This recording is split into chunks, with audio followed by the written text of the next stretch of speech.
الشمس والقمر بحسبان।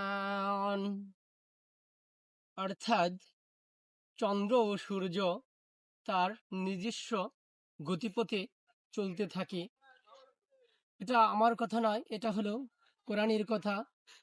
সুতরাং আমাদের বোঝা উচিত যে আমরা যেই পৃথিবীতে বাস করি সেই পৃথিবী থেকে কয়েক লক্ষ গুণ বড় সূর্য এবং চন্দ্র, সেই গ্রহ আমার আল্লাহ পাকের নির্দিষ্ট দেওয়া পথে তারা বিরাজমান এবং তার কথা অনুযায়ী তারা কাজ করে।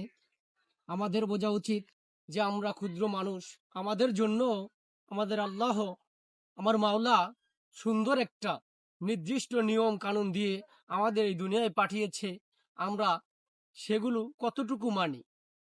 যেহেতু আমরা ক্ষুদ্র, আমাদেরও মানা উচিত বৃহত্তম জিনিস চন্দ্র সূর্য তারা যদি তাদের নিজস্ব গতিপথে চলতে থাকে, এক চুল পরিমাণ তাদের পথ থেকে বিচ্যুতি হওয়ার কোনো সুযোগ নাই।